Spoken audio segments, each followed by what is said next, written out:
very popular figure. You are a woman. You've been through a lot. You've faced a lot of challenges. You've overcome them. We are in the Women's Month. We are celebrating the Women's Month. What message can you give to women out there, probably who are going through a lot? Okay. So first of all, I want to say Happy Women's Month to every woman worldwide. We are the strongest, because if not for us, the men behind the cameras won't be there. So I want to celebrate the woman, the girl child. I also want to say to every woman who is passing through stuff, passing through a phase, rough patches like I always do not give up, because so many women tend to give up because of circumstances. And you know, especially in our culture, once a woman maybe say you were married before and then you divorce, they always have that mentality. They think that that's the end of the world because my husband has left, so I have nowhere to go, I have got nowhere to start from. It's not the end of the world. The fact that you were created in the image of God and you gave birth to the same man that you are crying for, it means you can conquer the world. Marriage is not everything, as much as it is a blessing. Once a man leaves you, gather that strength and work towards your own goals. Because some women have already surrendered their goals to focus on the men. Sometimes they forget who they are, what they are capable of doing. They forget to discover what is in them because they are busy focusing on another person. You have the right to know who you are as a woman. Self-love first before the next person. So don't give up because of circumstances such as that, or whatever that you're suffering from, financial problems. Be that woman who stands up, looks at herself in the mirror and say, no matter the situation, I can do it. And also, situations are meant to strengthen us, not to break us. That's why we go through them. They are meant for us to sit in that corner that you are, crying, to redirect and refocus and think. We were born with talents. We were born with gifts. God created us with gifts. Don't be that woman who is always depending on another person. You yourself discover what is in you and work towards that, and surely you will conquer, without or with a man. So I celebrate every woman, and just know that whatever you are going through, it's a phase. Work on that pain, make it your strength. That strength, it will carry you very far. Okay, you've actually said quite a lot. Let me ask this direct question. How important is self-development for a woman? It's very important, because once you develop yourself as a woman, you will change the world. Because a woman is somebody who is multi-tasked. If, like I said before, if not for the woman, the men won't be there. If not for the woman, a lot of things won't be there. So the woman is actually the head of everything, as much as people say the man is the head.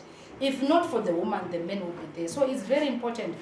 If one woman develops, it means a lot of people have developed and gained. So it is very important for a woman to develop. And one thing about us women is we have so much care. We've got big hearts. Women are not selfish. So once we develop, we have that heart that we need to help the next person next to us. Unlike some men, I'm not saying every man, but you know, a woman has got a forgiving heart. Has got that heart which makes you remember. So I actually prefer a woman's progress than a man's progress, because a woman will always think back where they came from, and they'll always go back to change whatever they left there. Yes. Okay. We have a situation. This is not necessarily for Zimbabwe only. We have a situation with the current generation, or the young generation. Drug abuse. Okay. And we see girls are also partaking. Girls are also being caught up in this drug mess. What message do you have to the young generation, the girls per se? This drug issue is really it's already like a national issue, because even when I was behind bars, I would see so many drug addicts being arrested, coming in and going out. And it's quite a shame, it's very sad that our nation has turned into something else. I blame the people who are selling these drugs. There are so many drug tycoons out there who are not being, the police are not doing the best job. They are taking those who sniff the drugs, then they leave those who supply the drugs. I don't think the problem is with the drug addicts. The problem is the one who is providing the drug to the drug addict. So it's very sad because most of these drug tycoons, these cartels, they've got so much money, whereby when they arrest them, the next day or two, they are already out. So the drug issue will not stop until certain measures are taken to stop completely these drug cartels.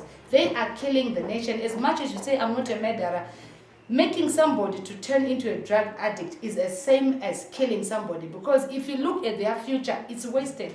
They start stealing, they can even kill under the influence. They do some crazy stuff, assaults. Some of them, like the last time I checked the story of a boy who raped the mother because he was seeing the mother as a girl, a beautiful girl. And it's so sad because they are under the influence. So I'm saying to those who are supplying or sneaking these drugs, cocaine, we never knew Zimbabwe has got cocaine. We never knew it's got all this type of crazy drugs that we used to see in the movies. But as we speak, there are cocaine all over because of these people who are sneaking. And I really urge the police, the law, to take full measure on these people and arrest them. And maybe if they are given a longer term, I think the world will become a better place, because these people are killing the future of tomorrow. Okay, lastly, we want to look at the time when you were incarcerated. Mm-hmm. And maybe just take us through that journey and how it's, I see now today you're back here at the prisons. Mm-hmm. You're still working together with them. We've seen you doing some joint programs with them. Mm-hmm. How is that actually molded you as a woman? How is that helped you as an individual? Me being in prison was a blessing in disguise. As much as people thought that this is the end of me and I'm going to suffer, I'm not going to make it, to me it was a breakthrough. Of course, when I got behind the bars, I had the wrong perception about prison. I thought it was hell, but when I got there... Sorry to cut you short, and please also include the message, maybe the message for other women maybe that who have gone through the... Okay. So when I got behind bars, I really thought that's the end. But I didn't lose my hope and faith, because I'm that strong woman who doesn't give up, who doesn't quit easily. So when I got there, I got to realize that besides you being an inmate or a prisoner, whatever they call it, you can also be empowered. It is you who chooses to be made by prison or to be destroyed by it. When I got in prison, I focused on the positive side. As you can see, I'm here at the beauty spa. This one belongs to the prison, which means they are not just there to make the inmate's life hard, but they are also there to correct, as they call themselves, the correctional service. So when I entered, I wanted and I was willing to be corrected, to learn, to adventure new things. And I got to learn a lot of things. That's why when I came out, I was so empowered. And I'm grateful, because if I was outside, I don't think I would be able to be going to school, because I'm always chasing after money. But when I got in prison, I got to sit down and I started learning new things. Now I'm able to make my own cosmetics, I'm able to do bags, all that coming from prison. So prison is not hell, it's a correctional center. And I'm not encouraging people to commit crimes, because some people are thinking, okay, so if I go to prison, I'm going to go to school. No, it's not like that. And I don't encourage people to break the law because they want to come and learn. But I just think some things happen because of grace. I learned a lot from prison and it empowered me. And I got to talk to a lot of inmates around me to understand also their stories, to know why they are where they are today. And it touched me. I then got attached. I became part of. That's why I always come back, because to me, these people are like my family. It's something that I learned, that not every person who is in prison is guilty. Not every person in prison is bad. Not every person in prison is supposed to be rejected. There are some people who are in here because of certain circumstances which they couldn't, because they didn't have the connections, they didn't have anybody to stand for them, they can't afford a lawyer, so they are just there. But if you look at the case, it's a small thing. So those women, every time I'm at my house or I'm at my workplace, I always think of them. I always tell myself, if I had the power or if I was the president, I'll just one day walk to the prison, just say this and this and this, go home. Because they don't deserve to be there. So I keep coming to check on them because they really caught my heart. I can't get them out of my heart. So to me, prison became family. And I'll never stop coming. That's why I come to support them. Even this pedicure, I can't go out there and give money to somebody who has already. I know there are inmates who are struggling in prison, who do not have even visitors who come to give them food. If I give this $5, I know it will go a long way. She will buy herself a soap and whatnot, because there are some people who do not even have a visit. From January to December, no relative, no husband, no what. They don't even know where their children are right now as we speak. Those people, they need to be taken care of. That's why we are saying, even, I always preach the word.